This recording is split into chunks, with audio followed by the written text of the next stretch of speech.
Hello, I'm the Irresolute Cartographer, and this is a review of Episode 5 of the Fallout TV show. As with the first 4 videos in this series, I intend to cover each of the sections of the episode in turn, giving a broad strokes plot summary, a listing of the good, the confusing, and the bad aspects of each section. I'll also detail anything that I think is lore-breaking and anything that has been added to the lore of the universe. Lastly, I'll list the character details given in each section for each character. That being said, let's get started. Maximus and Thaddeus celebrate their success in killing the Gulper and recovering Dr. Wilczek's head. In a fit of high spirits, Thaddeus asks to be branded as Knight Titus's squire, and Maximus obliges. Feeling that he might be able to trust Thaddeus, Maximus reveals his identity, and Thaddeus is not pleased. In a quick scuffle, Maximus breaks Thaddeus's foot, while Thaddeus steals Maximus's fusion core and locks him in the armor. Thaddeus leaves with the head, intent on returning to the Brotherhood. On to the good aspects. I enjoyed seeing Maximus and Thaddeus getting along and enjoying each other's company. While this friendship was doomed from the start thanks to Maximus's deception, this combined with their previous scene gave the collapse of their friendship more weight. Along with this, Thaddeus's response to his branding was quite comical, especially when compared with Maximus's own branding. I didn't see anything here that confused me, nor anything that I didn't like, so let's move on to lore elements. This section introduced new elements to how power armor operates, specifically with regards to their fusion cores. To discuss these changes, let's talk about power armor and fusion cores. Power armor has been a part of the Fallout universe since the first installment was released in 1997. Power armor was an innovation of the Westech Corporation and was intended to function as a walking personal tank for use in battle against the communist Chinese. Made extremely heavy by the armor plating they carry, these suits have powered systems intended to carry the weight of the suit and to extend the efforts of the operator. In Fallouts 1 and 2, the armor was difficult to obtain in the early stages of the game. In Fallout 3 and Fallout New Vegas, using power armor required power armor training usually provided via the Brotherhood of Steel. While in-game, the need for this training was explained as necessary because using the suit with its assisted movement wasn't easy, it also served to reserve the use of power armor to in-game gameplay. As mentioned in the review of Episode 2, with the release of Fallout 4, power armor went from being worn like any other suit of armor to being a vehicle that is piloted by the operator, and that vehicle is powered by fusion cores. The first of these suits of power armor is made available within the first hour or so of playing the game, without the need for power armor training, although the male sole survivor Nate was likely trained to use it during his service in the army. Without the need for late game power armor training, Bethesda added fusion cores as a scarce resource to restrict the use of power armor. These fusion cores are mounted in the rear hatch handle of the suit and can be added or removed with ease. Without a fusion core, the suits move only under the power of the user and thus move very slowly. In the first section of Episode 5, we saw Thaddeus use a key to remove the fusion core from Maximus's suit and power the armor down into standby mode. While we have not seen these keys before, it's a welcome update to the lore. Is this a retcon? Maybe, but we may not have all the information here. For example, maybe the Brotherhood has added this to their armor in the past 10 years and other suits don't have this requirement. That being said, the need for a key to remove a fusion core makes far more sense than simply being able to pop the fusion core out. Let's say you had a group of power-armored soldiers advancing on a Chinese position. From the Operation Anchorage DLC of Fallout 3, we know that the Chinese were hit hard by American power-armored troops and had trouble countering them aside from the use of stationary defensive pulse generators. While the Americans outclassed the Chinese in this area, the Chinese far outstripped the Americans in stealth tech. Without locked fusion cores, what would have kept the Chinese from sending in a group of stealth-suited Crimson Dragoons to simply remove the fusion cores from the back of the armor of the advancing troops? Along with that, we have a new version of the standby mode that locks the user in the armor, rather than simply making it difficult to use. This is also a good change to the lore. It makes far more sense given that the suit's movement assistance systems would likely lock down when unpowered, and the ability to exit the suit without power, unassisted by someone to turn the handle from the outside, only makes sense in terms of gameplay. Along with this, we see that the squires carry the keys for their knight's fusion core. This means that the squire has the key when they need to perform routine maintenance, and they can also stop rogue elements from using the power armor to hurt others. That being said, I think it would make more sense for the knight to carry the key and to hand it to the squire when necessary. Letting the squires carry the keys could easily allow a covetous squire to disable their knight's armor when approaching from behind on the pretext of fulfilling a maintenance task. With that said, on to character traits. Thaddeus displayed just another bit of his sycophantic love of knights in this scene when he begged Maximus to brand him. Along with this, he didn't show himself to be hostile to Maximus until Maximus attempted to kill him.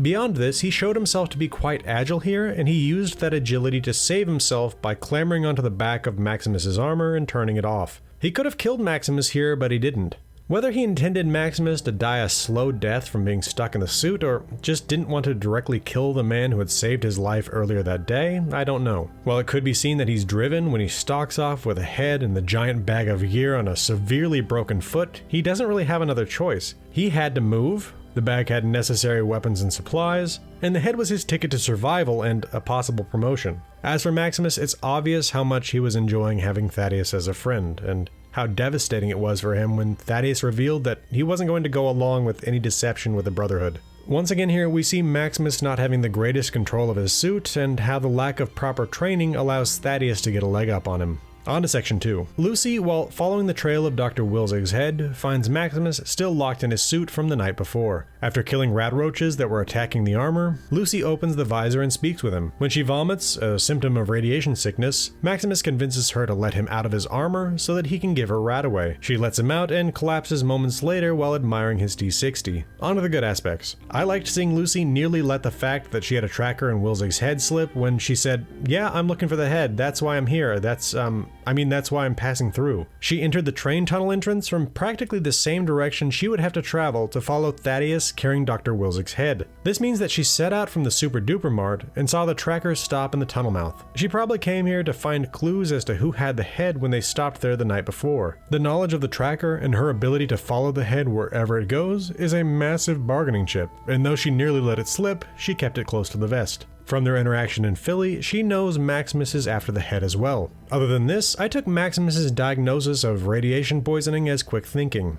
He had no reason to specifically assume that Lucy had radiation poisoning from her throwing up, other than that he had a cure for that in his suit. Nausea is a symptom of radiation sickness, but it's a symptom of a lot of illnesses. He offered her help that would require her to let him out. There wasn't anything here that confused me or that I didn't like, so let's move on to the lore section. Lucy here confirms that the T60 power armor was developed after the Battle of Anchorage. This information will play a part in a later episode. Along with this tells us that Vault 33 at the very least has technical documentation on power armor detailed enough to allow the reader to recognize upgrades to said armor. On to character building. Maximus hid his identity from Lucy, continuing to refer to himself as Knight Titus. I see him doing this for two reasons. First of all, he referred to himself as Knight Titus the last time they met, and as she's showing that she's having trust issues, immediately revealing that he was lying may not have yielded the best results. Second, he's cautious about revealing who he is and why he's wearing the armor after the last time he did so went so poorly. Lucy is still hopeful that she can find friends in the world. While this went well here, if she had come across someone less ethical than Maximus, it could have gone quite poorly. Along with this, she reveals herself to have extensive knowledge of power armor, down to the point where she can recognize a custom tempered lining on a T60. On to section 3. Norm and Chet investigate the door between Vaults 32 and 31 and find that the dwellers of 32 were attempting to break through. With their investigation having run long, they rush back to Vault 33.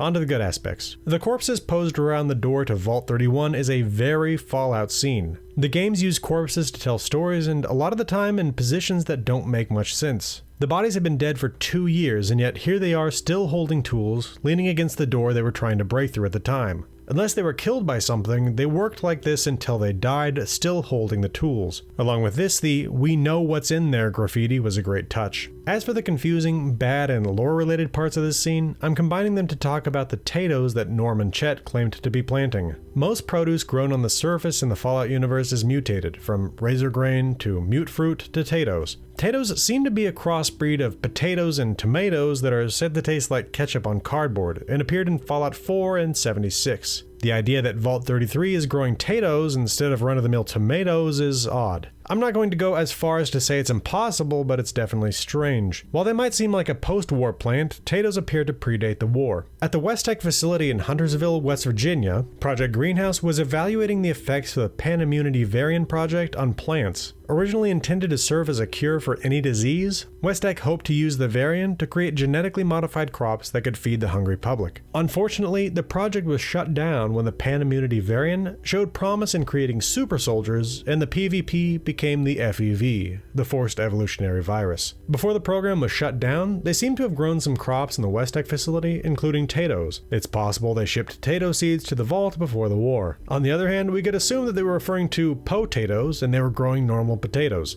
I doubt that this is the case, but I thought I might as well mention it. On to character building. As curious as the vault was, Norm was far more interested in the mystery of his mom's Pip-Boy opening the vault door. Chet again showed himself to be concerned with breaking the rules. Lastly, we get a glimpse of Betty's relationship with Norm and Chet when she calls them by their full names, Norman and Chester, like their elder neighbor that's keeping an eye on them. On to section 4. Lucy recovers from her radiation poisoning while Maximus hides his armor. Lucy convinces Maximus to work together to track down the head in exchange for aid in her hunt for her father. On to the good aspects. I like that we got to see Radaway being used intravenously. It has always appeared to be an intravenous solution, but I think this is the first time we've actually seen it used as such. On to the confusing. The Battle Hymn of the Republic plays as Lucy and Maximus shake hands. While this establishes continuity with the next scene where it also plays, why is it played here? The Battle Hymn of the Republic was written by an abolitionist during the Civil War and became prominent with the Union and has served as a patriotic American song since. While Lucy and the other Vault Dwellers want to restore America, the Brotherhood doesn't. While we see a unification of purpose between these two individuals, I don't know that this song fits here, unless this is foreshadowing for something big down the road. On to the bad. Something minor here. The Radaway IV line disappears from Lucy's arm without her taking it out. I'm sure this is something that was simply left on the cutting room floor, but she goes from sitting to standing with the IV in her arm, to standing without the IV in her arm. I didn't see anything lore breaking here, so let's move on to new lore. Whether this is specific to the Brotherhood or in general across the wasteland, it seems that there are a lot of people that are unaware that there are still occupied vaults. Maximus believes there are monsters in the vaults and says that's what people say. On to character details. Lucy is starting to trust Maximus and is looking for new methods by which to rescue her father, aside from her past plan of soloing it. Maximus has found a new ally. I believe that his hesitancy to work with Lucy is mostly due to his uncertain position within the Brotherhood more than anything else. He needs to catch Thaddeus to get the head to the Brotherhood himself. If he doesn't, he'll likely be killed. That said, even if he brings them the head, he has no authority to make deals like this with Lucy. Along with this, catching Thaddeus could also reveal his lie about being Knight Titus to Lucy. It's a very delicate situation. On to section 5. The dwellers of Vault 33 vote for the replacement for the absent overseer Hank McLean. After a conversation in line at the polling place, Reg McPhee loses his confidence and votes for Betty Pearson. On to the good aspects. I really enjoy Davey. We've seen him prominently in 2 prior scenes. In the first episode, he was the one who tried to get Lucy to not leave the vault with the line, "Young lady, come back here right away." He was also the one who wanted to teach the Raider prisoners Shakespeare. Here he utterly crushes Reg's spirit just by being honest with him. On to the confusing. The backs of the voting booths are open. Is this to allow us to see the scene as the viewer, or is it the case in universe? Are the votes truly private, or are there cameras watching? I didn't see anything here that I didn't like, so let's move on to new lore. Betty references Reclamation Day in her speech. Reclamation Day is the day that the vaults open and the dwellers ascend to the surface to rebuild America. I believe that the first time we heard about Reclamation Day was in Fallout 76, and hearing about it here tells us that each vault has its own Reclamation Day. For Vault 76, Reclamation Day was 25 years after the bombs on October 23rd, 2102. We can only hope to see Reclamation Day for Vault 33. On to new character developments. Reg McPhee lost all confidence in himself through his conversation with Davey. Whether or not he would have voted for himself sans the conversation with Davey, we'll never know. We also learned that Betty Pearson was already the overseer at some point in the past. On to section 6. Lucy and Maximus walk along the railroad tracks discussing their travels in the world around them. On to the good. I generally enjoyed Lucy and Maximus's conversation here, especially Lucy's comment of, "So, like, Earth is round, Earth is flat. Where are you guys on that these days?" On to the confusing. Lucy says she knows about the 320 years of American history before the bombs. She just needs help with the last 200 years. The bombs fell close to 220 years prior, while America had its tricentennial on July 4th, 2076. Either she's got her numbers mixed up, or she's counting American history back to the 1750s for some reason. To clarify, you could extend American history back to the original settlement of Jamestown in 1607, or contract it to the signing of the Declaration of Independence on July 4th, 1776. But the 1750s are an odd choice. Also, Lucy appears to be holding an apple in her flashback. While there is clarification on this scene in a later episode that clears this up, without that later knowledge, this is a very strange thing for her to be holding in a vault. I wouldn't even talk about this now, but it extends to a future scene in this episode, so I thought I should mention it. There's one more thing in this scene that I didn't like, and it's related to a new piece of lore, but it doesn't get proper context until the next episode. For now, I'll just say it's related to Maximus not knowing anything about the Great War. On to character building. We see Lucy's inquisitive nature here as she attempts to learn the unknown story of the wasteland. Along with this, we see her recognize the potential folly of her plan of simply bringing Dr. Wilzig's head to Moldaver without any support or knowledge of what the head contains. Maximus is ignorant of basic history, believing that the world was destroyed sometime in the past couple decades. On to Section 7. Norm investigates Vault trade records and discovers that Vault 33 routinely elects former dwellers of 31 to the position of Overseer. The Vault attends the celebration of Betty's ascension to Overseer. On to the good. We're really starting to hit the stride of strange going-ons in the 31, 32, 33 cluster, and I love it. Along with that, Norm's understanding of Betty is changing, and their relationship seems to be growing increasingly abnormal as he investigates strange events, and she seems suspicious of him in return. On to the confusing. When Norm investigates the personnel trades between 31 and 33, the record includes elected overseer and the dates of their administration. Why would a record of inter-vault trades include a fate of those being traded? For a general personnel record, that would make sense, but this is just a trade record. It seems like this was done for the purpose of the story.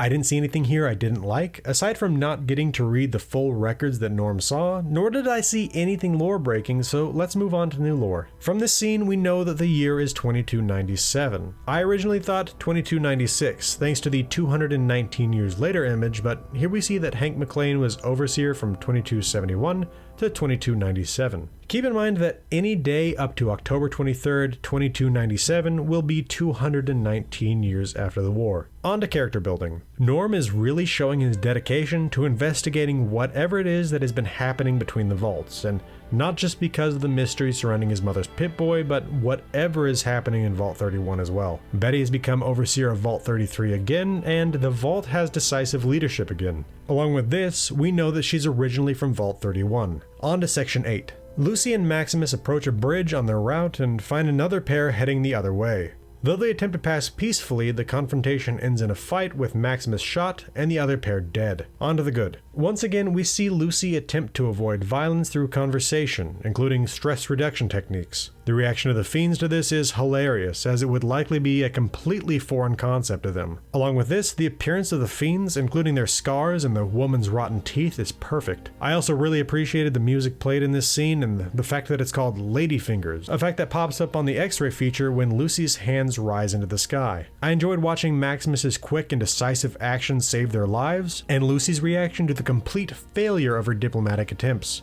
On to the confusing. Maximus flips the flap of the woman's coat, revealing a knife. From this, he announces that the attackers were fiends. People that eat people. What was it about that knife that told him they were fiends? If anything, the fight appears to have been initiated when the woman spotted Lucy's Pip-Boy. It seems more like they were robbers than cannibals, so what about them says they were not just raiders? I didn't see anything here I didn't like, nor anything lore-breaking, so let's move on to new lore. First off, it appears that there's a full river flowing through the LA basin. We saw something like this before in the spot where the Gulper stole the head, and the chasm in the previous episode. These three sites combined make me think that there are at least some aqueducts in LA that are still present, and in the absence of millions of people using the water brought by those aqueducts, it flows like a proper river. Next, Maximus refers to these two individuals as Fiends. In Fallout New Vegas, there is a monstrous clan of raiders known as the Fiends that control parts of the outskirts of Vegas. They're a really nasty group of people, but I don't believe they were known to be cannibals.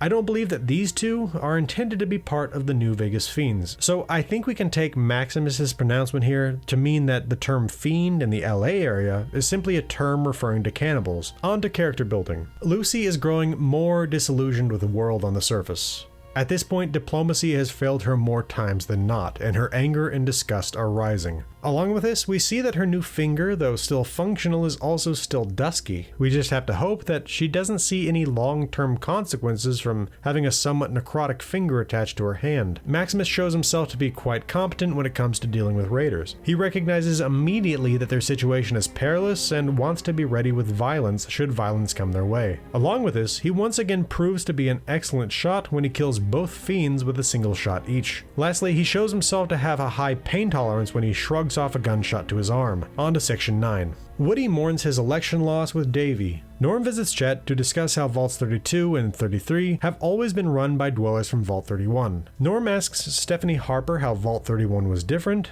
and she says, "I guess the mashed potatoes were better." On to the good. Woody's belief that hanging a dozen posters is sufficient campaigning for Overseer is fairly comical. Davy once again announcing that he didn't vote for a candidate to their face is also great. On to the confusing. It appears that Chet's bathroom is separated from his living space by nothing more than a curtain. This doesn't give much privacy to the occupant of the bathroom and also wouldn't provide much separation for those attempting to eat from the smells that might waft out from within. I don't think that this door needs to be hermetically sealed like those in the entrance to the living space, but why not just install a normal door? I understand it in situations like RVs where there physically might not be room for a door, but there's room here. Anyway, onto the bad. A minor thing here. It seems like Chet is the one who informs Norm that Stephanie is from Vault 31, but he just went through the records of the trades and probably should have known that. I didn't see anything lore-breaking here, so on to new lore. Chet says that Jello cake is the preferred dessert of Vault 33 over apple pie. I could be wrong, but I don't believe that they grow apples in the vault, so it could well be the case that dwellers don't like apple pie because it's mock apple pie every time. Along with this, Chet and Stephanie are living together.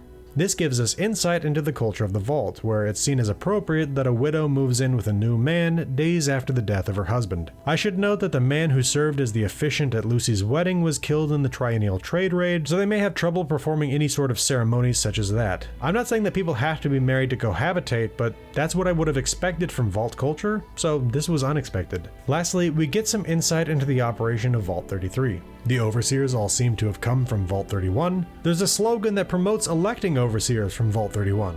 When things look glum, vote 31. There are crises that appear to predate some of the elections, specifically the Weevil famine predating Hank McLean, and now the broken water ship predating Betty Pearson. We can only speculate, but I wouldn't be surprised to discover that these crises were manufactured. On to what we learn of the characters. Woody appears to be devastated by his loss. While we saw Reg vote for Betty, I would hazard to guess that Woody did vote for himself. We learn here that Davy ran for Overseer in 2271, but lost that election to Vault 31's Hank McLean after a Weevil infestation caused a famine. In addition to Stephanie having moved in with Chet, he appears to be stepping into the role of father to her child. Chet appears to have his curiosity being overwhelmed by concern with not breaking the rules at this point. This scene lets us know that Stephanie Harper sings scales while showering, that she was a personnel trade from Vault 31, and is tight-lipped about her home vault. On to section 10.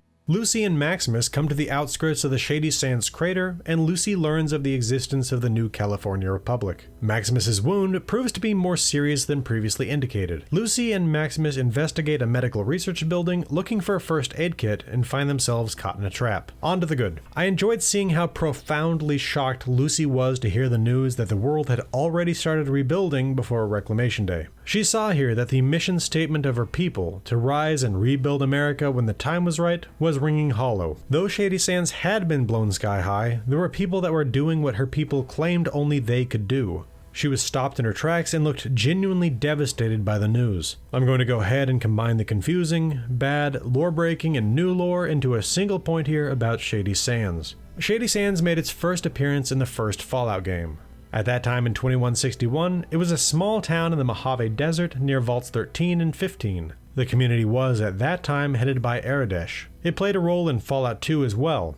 By then, in 2241, it had become the capital of the new California Republic, and Aradesh's daughter Tandy was the president. We heard about it again in Fallout New Vegas in 2282, when it was the capital of the NCR forces occupying the Mojave Wasteland. With that said, here's the problem. It's in the wrong place. As I just mentioned, Shady Sands was in the Mojave Desert, not the Mojave Wasteland, which lies east of there in Nevada, but in the desert just east of the Sierra Nevada mountains. The Shady Sands in the show is in the ruins of Los Angeles. In Fallout and Fallout 2, there were no ruined skyscrapers around Shady Sands, as there were no skyscrapers to ruin in the first place. If we look at the map of Fallout, we see that there was a settlement near to where Shady Sands is in the show. Angel's Boneyard. Named for Los Angeles and the skeletal structures of the ruined skyscrapers, Angel's Boneyard was a settlement in the NCR, and an important one at that. The Republic printed its money there. The only reason I can logically see that they put Shady Sands in the place of Angel's Boneyard in the show is for the purposes of the plot. This way, it's in the area, so the characters have to pass the ruins on their way to find Wilzig's head. With the improper location of Shady Sands covered, we now know why we haven't seen the New California Republic make an appearance up to this point. Their capital was destroyed. We'll get more information on this in upcoming episodes. On to the character building. Lucy's worldview has been taking a beating since she left the vault, but this day has given her some of the most destructive blows. Logical diplomacy failed miserably, and the mission of her people has already been taken up by others. She also shows herself to be quite brave when she enters the Hawthorne lab, single-handedly searching for aid for Maximus. As for Maximus, we now know that he was on the outskirts of Shady Sands when it was nuked, and that the Brotherhood saved him. Along with this, though he has good combat skills, his medical skills are lacking, as displayed with his very ineffective bandaging job over the gunshot wound. He appears to have simply loosely placed the Fiend's bandana over the hole, rather than putting pressure on the area until the bleeding stopped. Along with this, his drive to recover the head despite the gunshot wound shows him to be quite driven, although it should be noted that failure to recover the head is likely a death sentence, so he has good reason to be driven. On to Section 11. Overseer Betty Pearson brings the dwellers of Vault 33 into Vault 32, which has miraculously been restored in the past couple of days. She announces that the population of 33 will be split to refill 32. On to the good. Once again, weird situations in vaults are always something I'm going to cheer. The fact that Vault 32 was turned from terrifying abattoir to habitable so rapidly is intriguing. The use of the song What a Difference a Day Made was excellent here and helps to highlight the crazy timeline. That timeline does lead to questions, so let's get to it. How was the vault brought back to being livable so quickly? Did a team from Vault 33 clear it out? If so, they were never shown. What happened to the bodies? Who restored the appliances? Who cleaned up the 2-year-old bloodstains and made the necessary repairs to vault furniture and infrastructure? Most of this remains a mystery after having finished the season. Beyond this, I have to wonder how the population can afford to split between the two vaults. After the triennial trade raid, the population of 33 was already diminished, and now they're going to have what's left? There wasn't anything here I didn't like, nor anything lore related, so let's move on to character building. Seeing the previously unharmed Overseer's computer is the only part of the vault in worse shape after the cleanup means that Norm has more reason than ever to believe something is happening. In spite of her outwardly friendly manner, Betty Pearson is clearly hiding things. On to Section 12. Lucy and Maximus lay disarmed, side by side on gurneys. Maximus's arm has been bandaged. Lucy wakes up and realizes she's in a vault. When Maximus wakes up, she happily shares this news with him. On to the good. Lucy's happiness at finding herself in a familiar setting is powerful. As this was a rather short opener to their time in the vault in the next 2 episodes, there's not much more to say than we now know there's a vault with a hidden entrance inside a old Vault-Tec associated medical research facility. Alright, that should do it for episode 5. Follow me on X for lore video announcements at Gaming with Maps. My Discord is open to the public, there's a link in the channel's banner. I stream every Friday evening on YouTube, come check it out if you're interested. If you appreciate what I do here and you want to support the channel financially, you can become a member on YouTube or a patron with Patreon. I want to thank my channel members and patrons Mesothelioma, 76 of Texas, Dark Malcontent, Real76, Dr. Orion, Samsung Smart Fridge, Night Spearhead, Ahotep, Despy, Electric Head, Hero Cunning, Laced Cake, and E for their support. I want to specifically thank Dark Malcontent for helping with this video script. This has been the Irresolute Cartographer. Thanks for watching. I'll see you again next time.